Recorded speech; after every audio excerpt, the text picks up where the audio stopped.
nervous. Very, very dreadfully nervous. I had been and am, but why will you say that I am mad? The disease had sharpened my senses, not destroyed, not dulled them. Above all was the sense of hearing acute. I heard all things in the heaven and in the earth. I heard many things in hell. How then am I mad? Hearken and observe how healthily, how calmly I can tell you the whole story. It is impossible to say how first the idea entered my brain, but once conceived, it haunted me day and night. Object there was none, passion there was none. I loved the old man. He had never wronged me. He had never given me insult. For his gold I had no desire. I think it was his eye. Yes, it was this. One of his eyes resembled that of a vulture, a pale blue eye with a film over it. Whenever it fell upon me, my blood ran cold. And so by degrees, very gradually, I made up my mind to take the life of the old man and thus to rid myself of the eye forever. Now, this is the point. You fancy me mad. Well, madmen know nothing, but you should have seen me. You should have seen how wisely I proceeded, with what caution, with what foresight. I was never kinder to the old man than during the whole week before I killed him. And every night, about midnight, I turned the latch of his door and I opened it, oh, so gently. And then when I had made an opening sufficient for my head, I put in a dark lantern, all closed so that no light shone out. And then I thrust in my head. Oh, you would have laughed to see how cunningly I thrust it in. I moved it very slowly, very, very slowly, so that I might not disturb the old man's sleep. It took me an hour to place my whole head within the opening, so far that I could see him as he lay upon his bed. Now, would a madman have been so wise as this? And then, when my head was well in the room, I undid the lantern cautiously. Oh, so cautiously I undid it, just so much that a single thin ray fell upon the vulture eye. This I did for 7 long nights, every night at midnight. But I found the eye always closed, and so it was impossible to do the work. For it was not the old man that vexed me, but his evil eye. And every morning when the day broke, I went boldly into the chamber and spoke courageously to him, calling him by name in a hearty tone and inquiring how he had passed the night. So you see, he would have been a very profound old man indeed to suspect that every night, just at 12, I looked in upon him while he slept. Upon the 8th night, I was more than usually cautious in opening the door. A watch's minute hand moves more quickly than did mine. Never before that night had I felt the extent of my own powers. I could scarcely contain my feelings of triumph. I had my head in the room and was about to open the lantern when my thumb slipped on the tin fastening and the old man sprang up in the bed crying out, "Who's there?" I kept quite still and said nothing. For a whole hour, I did not move a muscle. And in the meantime, I did not hear him lie down. He was still sitting up in the bed, listening. Presently, I heard a slight groan, and I knew it was the groan of long, drawn-out, mortal terror. It was not a groan of pain or of grief. Oh, no. No, it was the low, stifled sound that arises from the bottom of the soul. And overcharged with awe. I knew the sound well. Many a night, just at midnight, when all the world slept, it had welled up from my own bosom, deepening with its dreadful echo the terrors that distracted me. I say I knew it well. I knew what the old man felt, and I pitied him, although I chuckled at heart. I knew that he had been lying awake ever since the first slight noise when he had turned in the bed. His fears had been ever since growing upon him. He had been trying to fancy them causeless, but could not. He had been saying to himself, it's nothing but the wind in the chimney. It's only a mouse crossing the floor. It is merely a cricket which has made a single chirp. Yes, he'd been trying to comfort himself with these suppositions, but he had found it all in vain, because death, in approaching him, had stalked with his black shadow before him and enveloped the victim. He felt the presence of my head within the room. When I had waited a long time, very patiently, without hearing him lie down, I resolved to open a very, very little crevice in the lantern. So I opened it, oh, you cannot imagine how stealthily, until at length a single dim ray, like the thread of a spider, shot from out the crevice and full upon the vultured eye. It was open, wide open, and I grew furious as I gazed upon it. I saw it with perfect distinctness, all a dull blue, with a hideous veil over it that chilled the very marrow of my bones. But I could see nothing else of the old man's face or person, for I had directed the rays as if by instinct precisely on the damned spot. Now, have I not told you that what you mistake for madness is but over-acuteness of the senses? Now I say, there came to my ears a low, dull, quick sound, such as a watch makes when enveloped in cotton. I knew that sound well, too. It was the beating of the old man's heart. It increased my fury as the beating of a drum stimulates the soldier to courage.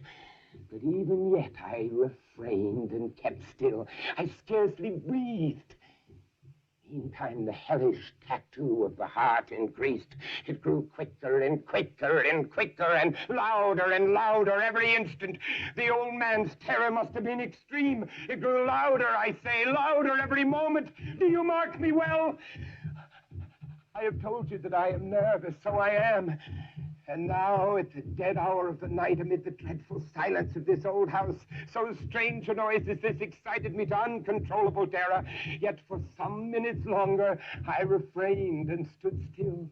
But the beating grew louder and louder. I thought the heart must burst. And now, a new anxiety seized me. The sound would be heard by a neighbor. The old man's hour had come. With a loud yell, I threw the lantern and leapt into the room. He shrieked once, only once. In an instant, I dragged him to the floor and pulled a heavy bed over him. I then smiled gaily to find the deed so far done. For many minutes, the heart beat on with a muffled sound. Still, this did not vex me. It would not be heard through the wall, and then, at last, it ceased. The old man was dead. I removed the bed and examined the corpse. Yes, he was stone dead. I placed my hand upon the heart and held it there for many minutes. There was no pulsation. He was stone dead. His eye would trouble me no more. Now, if you still think me mad, you will think so no longer when I describe the wise precautions I took for the concealment of the body.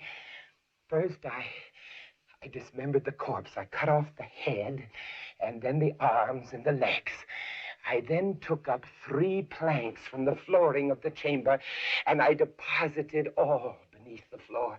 I then replaced the boards so cleverly, so cunningly, that no human eye, not even his, could have detected anything wrong. There was nothing to wash out. No stain of any kind, no blood spot whatsoever. I had been too wary for that. A tub had caught it all. And then, when I had made an end of these labors, it was 4 o'clock, still dark as midnight. As the bell sounded, there came a knocking at the street door. I went down to open it with a light heart, for what had I now to fear?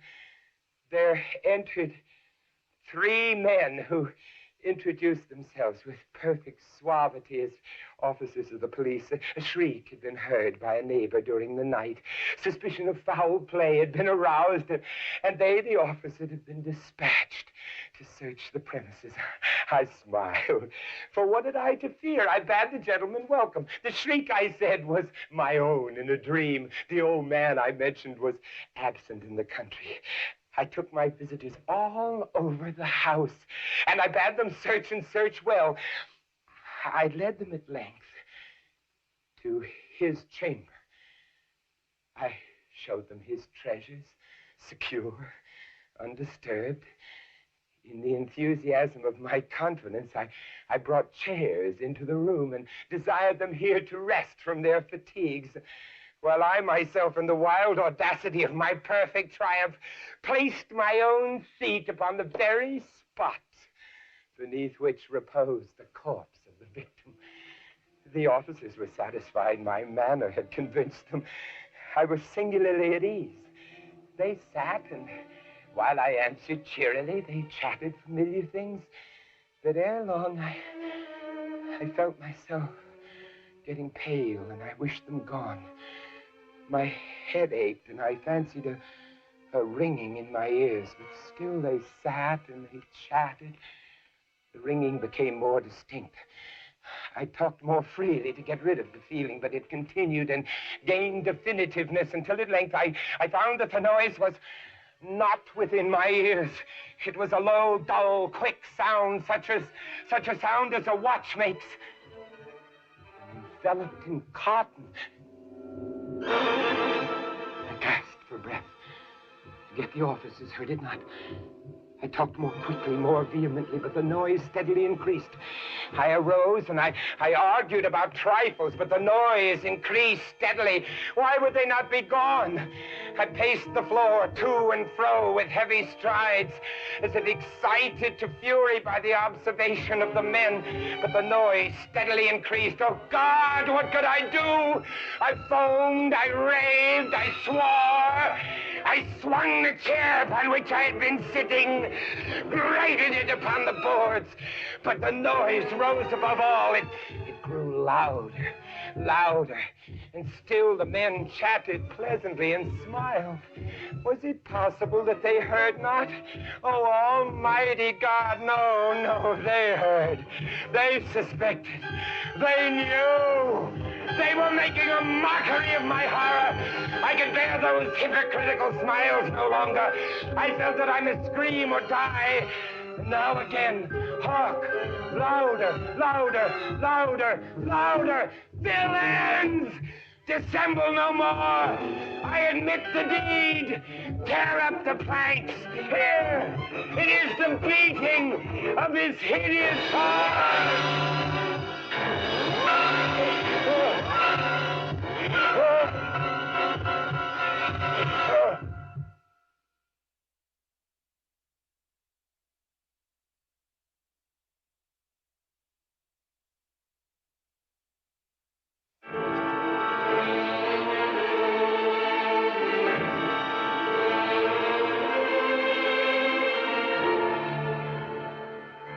During the dread reign of cholera in New York, I had accepted the invitation of a relative to spend a fortnight with him here in the retirement of his cottage on the banks of the Hudson. We should have passed the time pleasantly enough, but for the fearful news which reached us every morning from the populous city. Not a day elapsed which did not bring us intelligence of the decease of some acquaintance. We trembled at the approach of every messenger. The very air from the city seemed to us redolent with death. I could neither speak, think, nor dream of anything else. My host was of a less excitable temperament. To the realities of terror, he was sufficiently alive, But of its shadows he had no apprehension. I was not so fortunate, and the palsying fears of evil and death had taken possession of my soul. My state of mind had been well primed for the terrifying incident which soon took place. Near the close of an exceedingly warm day, I was alone, sitting with a book in hand at this window, commanding through a long vista of the riverbanks a view of a distant hill, the face of which nearest my position had been denuded by a landslide of the principal portion of its trees. My thoughts had been long wandering from the volume before me to the gloom and desolation of the neighboring city. Uplifting my eyes from the page, they fell upon the naked face of the hill and upon an object, upon some living monster of hideous conformation, which very rapidly made its way from the summit to the bottom, disappearing finally in the dense forest below. As this creature first came in sight, I doubted my own sanity, and many minutes passed before I succeeded in convincing myself that I was neither mad nor in a dream. Estimating the size of the creature, I concluded it to be far larger than any ship of the line in existence. I say ship of the line because the shape of the monster suggested the idea. The hull of one of our battleships might convey a very tolerable conception of the general outline. The mouth of the animal was situated at the end of a tube, some 60 or 70 feet in length, and about as thick as the body of an ordinary elephant. Near the root of this trunk was an immense quantity of black, shaggy hair, more than could have been supplied by the coats of a score of buffalo, and projecting from this hair downwardly and laterally sprang two gleaming tusks, not unlike that of the wild boar, but of infinitely greater dimension. The body was fashioned like a wedge with a point toward the earth. From it there were outspread two pairs of wings, each wing nearly 100 yards in length, one pair being placed above the other, and all thickly covered with metal scales, each scale apparently some 10 or 12 feet in diameter. But the chief peculiarity of this horrible thing was the representation of a death's head, which covered nearly the whole surface of its breast, and which was as accurately traced in glaring white upon the dark ground of the body as if it had been carefully designed by an artist.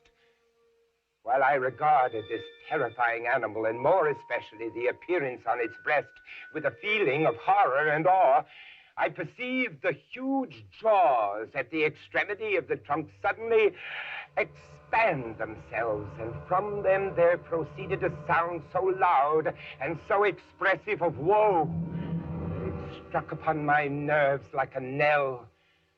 And as the monster disappeared at the foot of the hill, I fell almost fainting to the floor.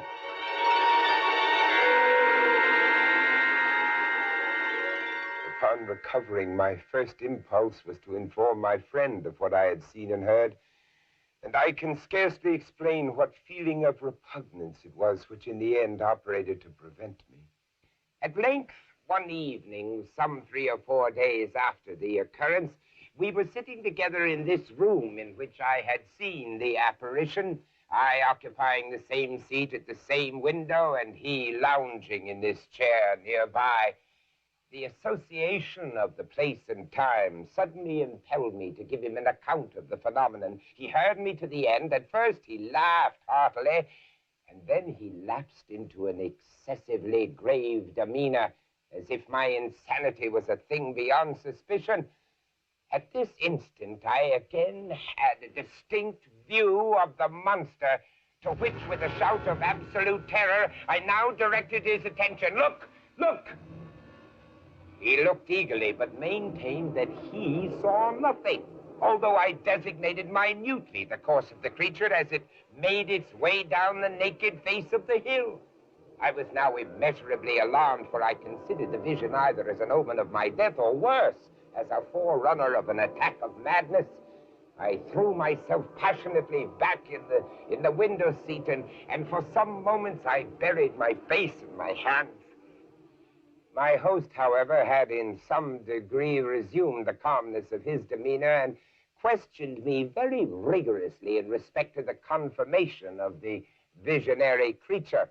When I had fully satisfied him on this head, he sighed deeply, as if relieved of some intolerable burden, and then he stepped to the bookcase and brought forth one of the ordinary synopses of natural history. He then requested me to exchange seats with him. He took my place at the window and, opening the book, resumed his discourse. But for your minuteness, he said, in describing the monster, I might never have had it in my power to demonstrate to you what it was. In the first place, let me read to you a schoolboy account of the genus Sphinx, of the family Crepuscularia, of the class of Insecta or insects. The account runs thus. 4 membranous wings covered with little colored scales of metallic appearance, mouth forming a rolled tube produced by an elongation of the jaws, upon the sides of which are found the rudiments of mandibles and downy palpi, abdomen pointed. The death's-headed Sphinx has occasioned much terror among the unlearned by the melancholy kind of cry which it utters, and the insignia of death which it wears upon its corslet. He closed the book and leaned back in the seat, placing himself accurately in the position which I had occupied at the moment of beholding the monster. "Ah, there it is," he exclaimed. "It is reascending the face of the hill, and a very remarkable creature I admit it to be. Still, it is by no means so large or so distant as you had imagined it. For the fact is that as it wriggles its way up this thread which some spider has wrought along the window sash, I find it to be about the 16th of an inch in its extreme length, and also about the 16th of an inch distant from the pupil of my eye."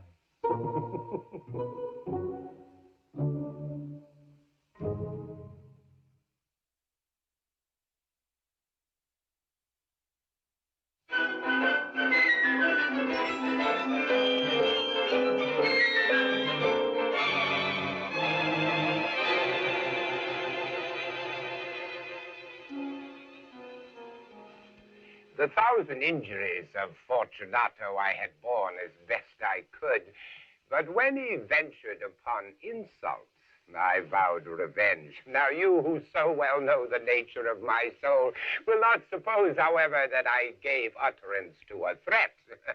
At length, I would be avenged.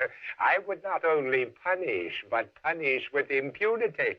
It must be understood that neither by word nor deed had I given Fortunato cause to doubt my good will. I continued to smile in his face, but he did not perceive that my smile now was at the thought of his immolation. He had a weak point, this Fortunato.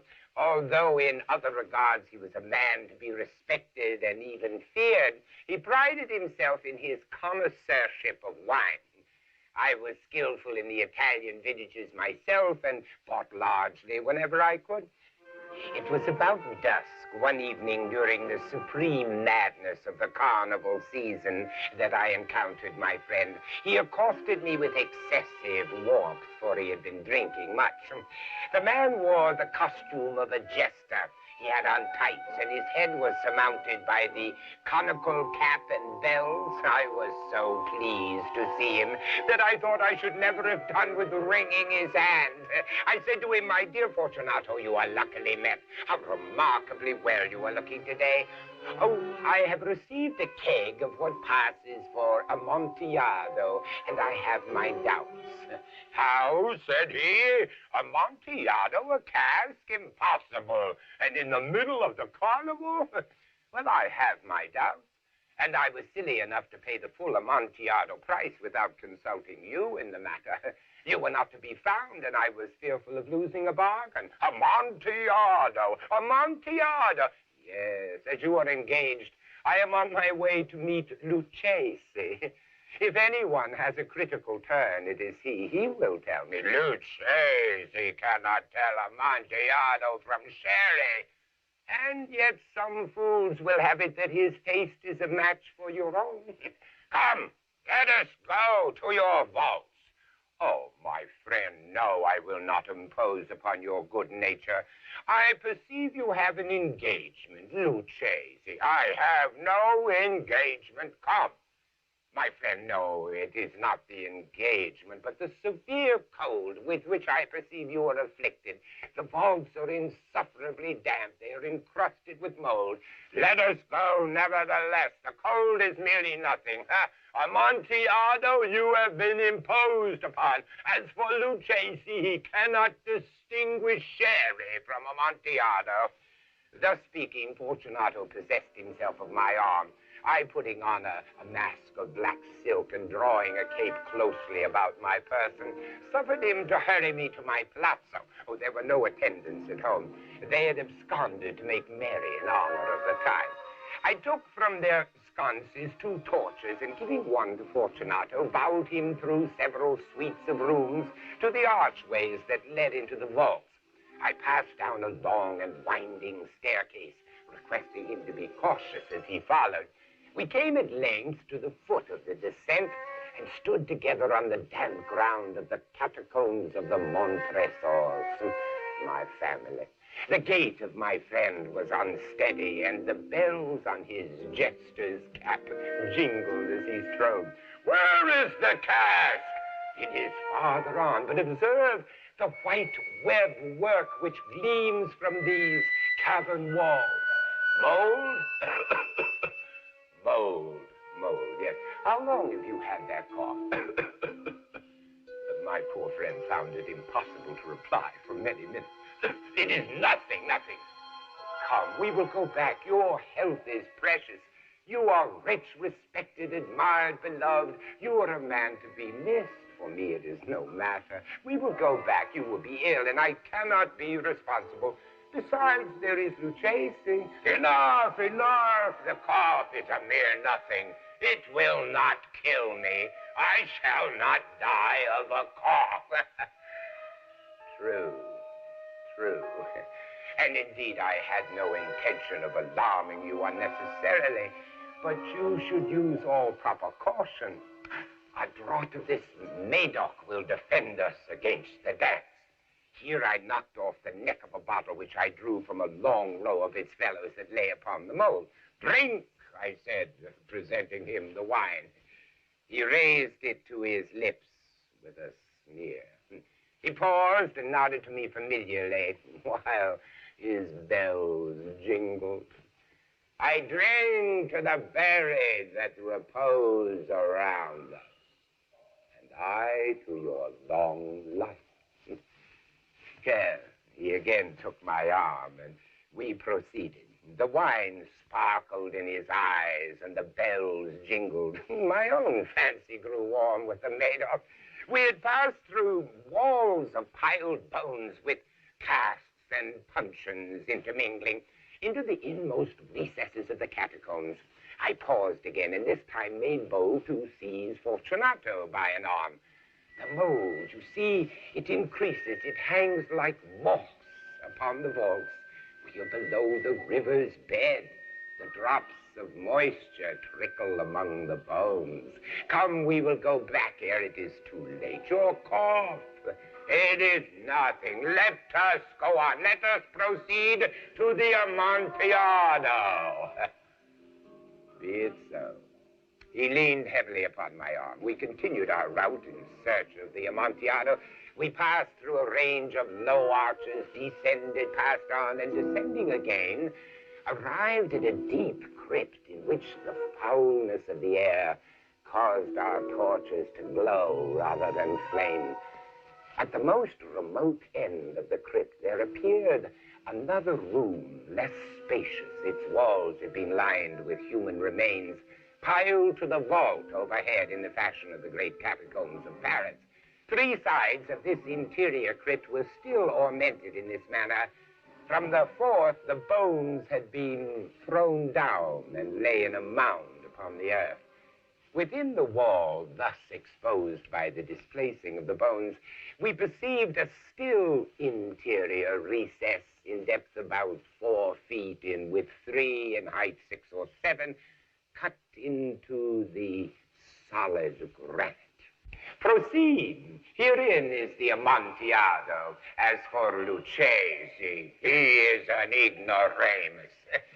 He stepped unsteadily forward while I followed immediately at his heels.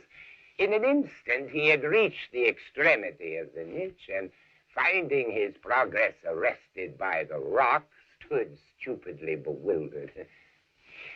In the surface of the granite, there happened to be 2 iron staples. From one depended a short chain, from the other a padlock. It was but the work of a few seconds to throw the links about his waist and secure him. He was too much astounded to resist. Withdrawing the key, I stepped back from the recess.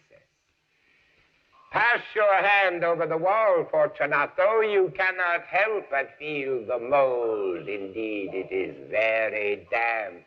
Once more, let me implore you to return. No? Then I must positively leave you. But I must first render you all the little attentions in my power. The Amontillado. True, the Amontillado.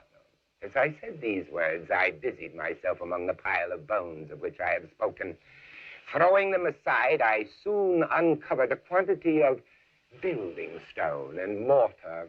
With these materials and with the aid of a trowel, I began vigorously to wall up the entrance of the niche.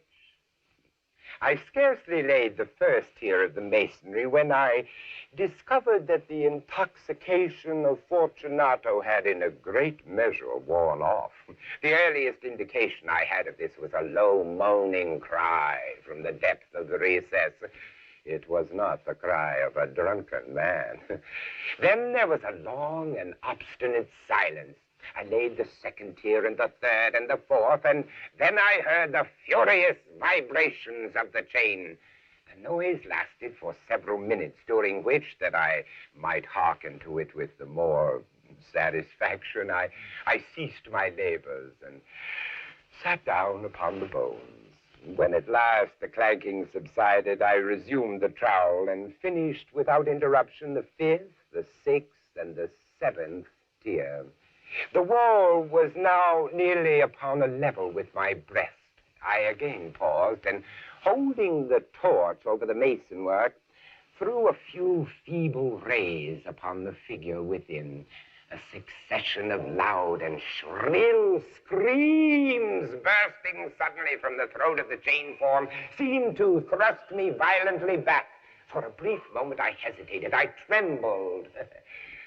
Then I placed my hand upon the solid fabric of the catacombs and felt satisfied. I reapproached the wall. I replied to the yells of him who clamored. I re-echoed. I aided. I surpassed them in volume and in strength. I did this. And the clamorer grew still. It was now midnight, and my task was drawing to a close. I had completed the 8th, the 9th, and the 10th tier. I had finished a portion of the last, the 11th.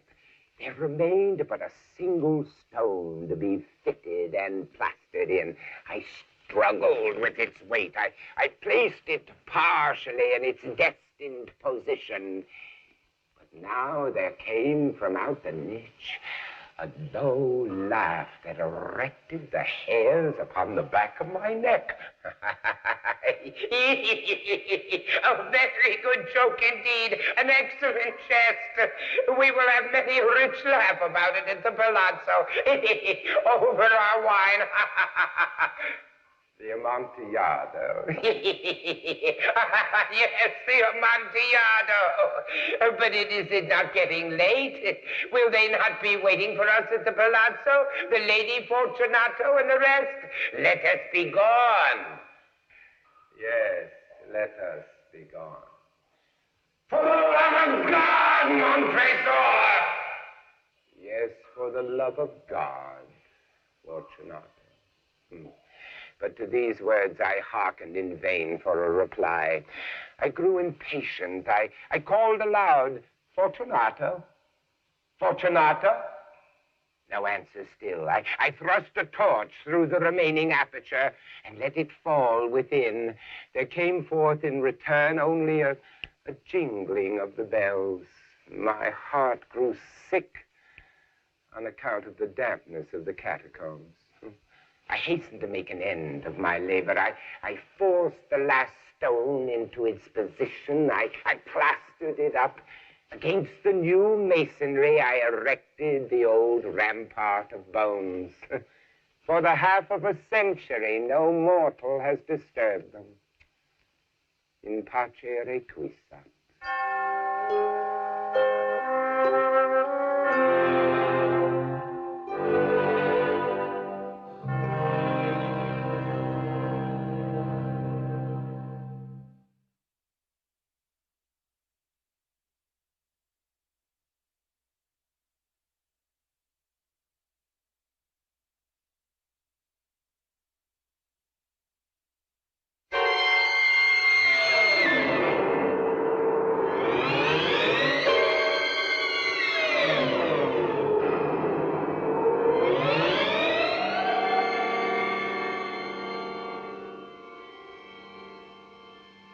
I was sick unto death with that long agony. I felt that my senses were leaving me. The dread sentence of death was the last distinct phrase which reached my ears. After that, the voices of the Inquisition judges seemed to merge in one dreamy, indeterminate hum. I saw the lips of the black-robed judges, white and thin even to grotesqueness, writhing with their deadly locution, fashioning the syllables of my name and the decree of death by torture. And then the blackness loomed close up against my skin, snuffing out even the evil whiteness of those damning lips, driving all sensibility into retreat in a mad rushing descent as of the soul into Hades. Then silence and stillness and night were the universe. I had swooned. Yet shadows of memory reflect dimly upon the inner walls of my mind. Shadows of tall figures that lifted and bore me down to a place of flatness and dampness and silence. Silence. Then all was madness. I would not open my eyes. I felt that I lay upon my back unbound. I reached out my hand and it fell heavily upon something damp and hard. I longed, yet dared not to employ my vision. It was not that I feared to look upon things horrible, but that I grew aghast lest there should be nothing to see. At length, with a wild desperation at heart, I quickly unclosed my eyes. My worst thoughts were confirmed.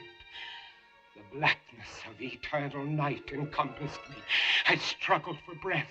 The intensity of the darkness seemed to oppress and stifle me. Perspiration burst from every pore and stood in big, cold beads upon my forehead.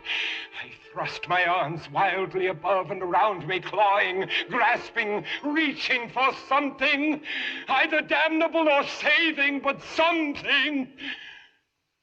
Nothing. The agony of suspense grew intolerable, and so I arose. Cautiously, I stepped forward, my eyes straining from their sockets in hope of catching some faint ray of light. But the blackness was still a disguise, until finally a wall, smooth, slimy, cold, a wall. Followed it up, stepping with all that careful distrust inspired by the thousand vague rumors of the horrors of Toledo. Finally, I took courage. I resolved to quit the wall and to cross the enclosure in as direct a line as possible.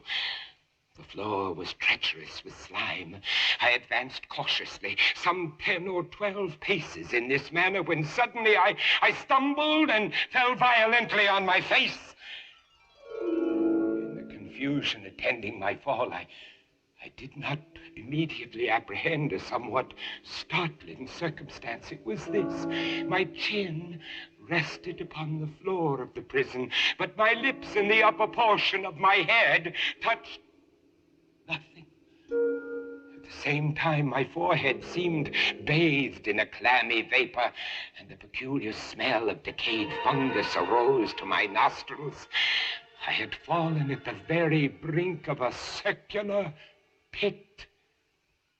Groping about the masonry, just below the margin, I succeeded in dislodging a small fragment and let it fall into the abyss. Many seconds I waited and hearkened to its reverberations as it dashed against the sides of the chasm in its descent. At length there was a sullen plunge into water, succeeded by loud echoes.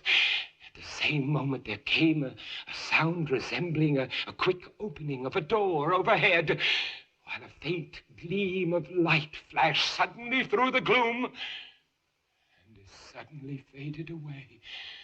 Shaking in every limb, I groped my way back to the wall, resolving there to perish rather than risk the terrors of the pit.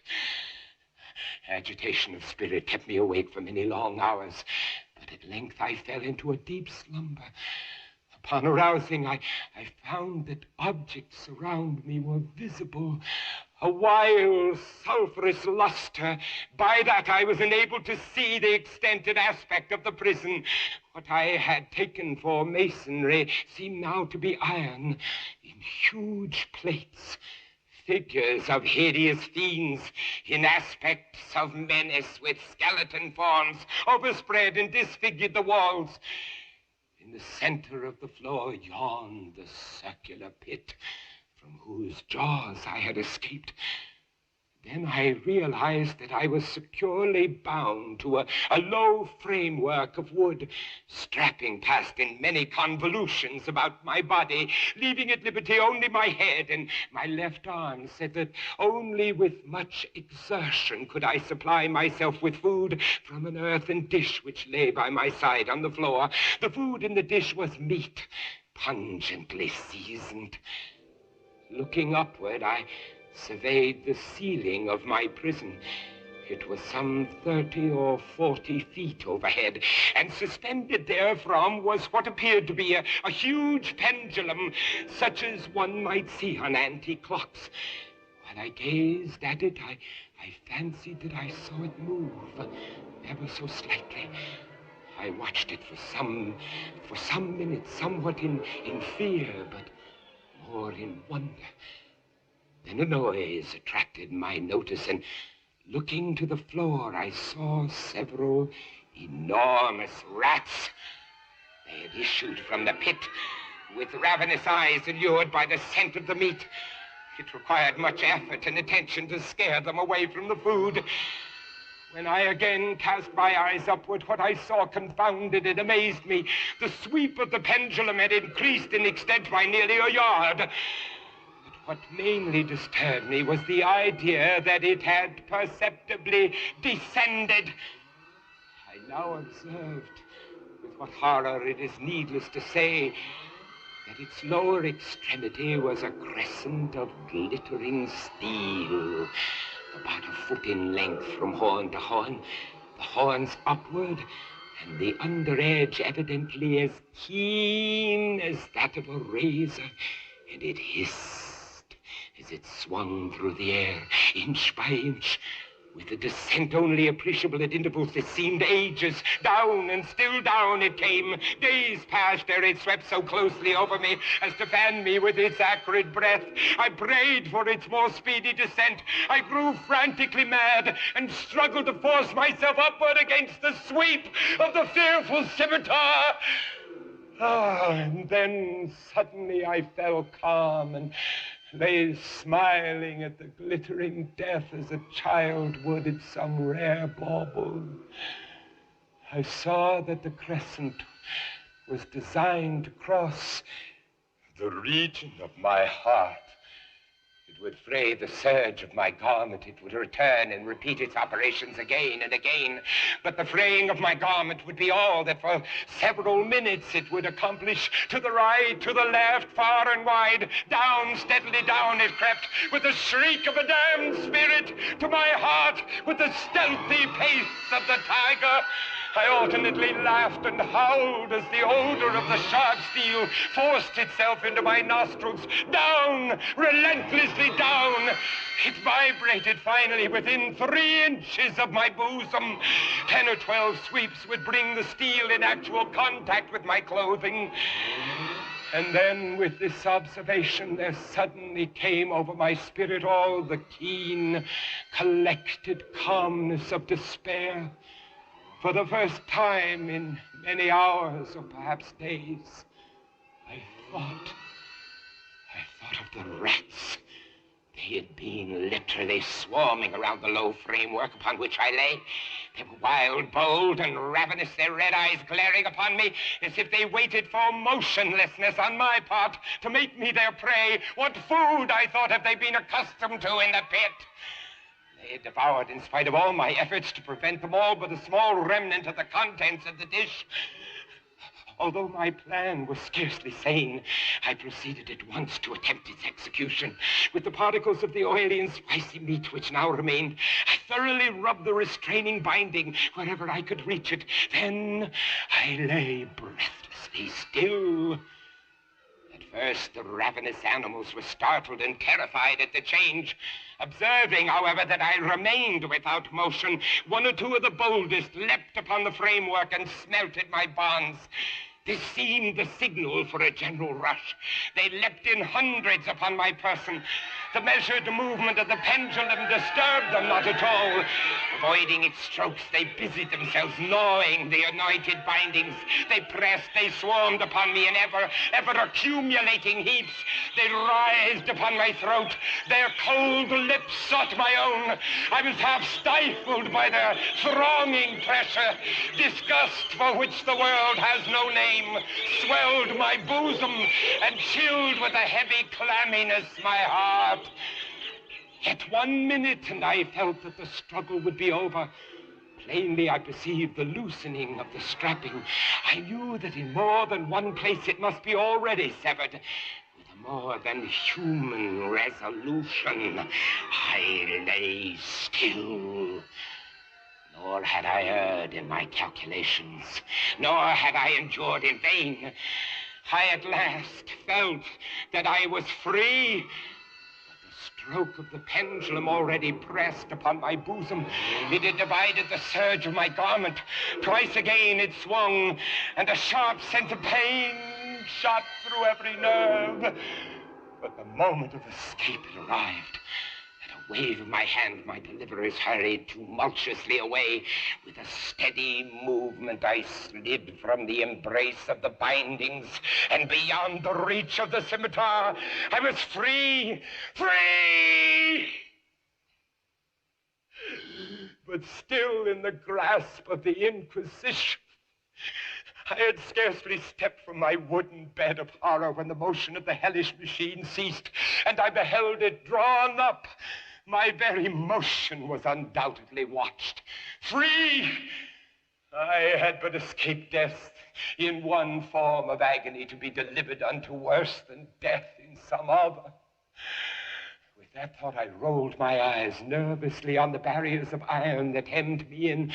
I observed that the figures of the fiends upon the walls had now assumed a startling and most intense brilliancy. Demon eyes of a wild and ghastly vivacity glared upon me from 1,000 directions. It was unreal.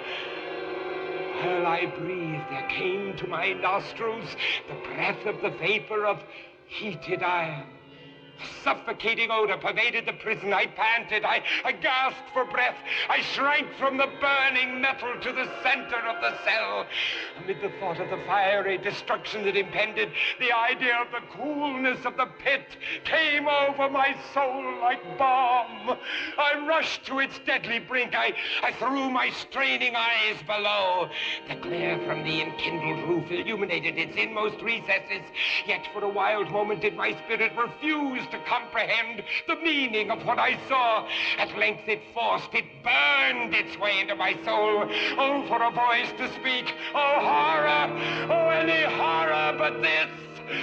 The heat increased rapidly, and once again I looked up. There had been a second change in the cell, and now the change was obviously in the form. The room had been square. The fearful difference quickly increased with a low, rumbling sound. The apartment was shifting its form into that of a rectangle. Death, I screamed! Any death but that of the pit! Fool!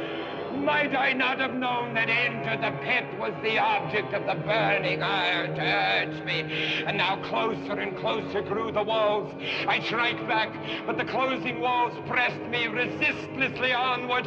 At length, for my seared and writhing body, there was no longer an inch of foothold on the firm floor of the prison. I struggled no more, but the agony of my soul found vent in one long, loud, and final scream of despair. I felt that I tottered upon the brink. Then suddenly there was a discordant hum of human voices. There was a loud blast as of many trumpets. The fiery walls rushed back. An outstretched arm caught my own as I fell, fainting into the abyss. It was that of General LaSalle. The French army had entered Toledo. The Inquisition is in the hands of its enemies.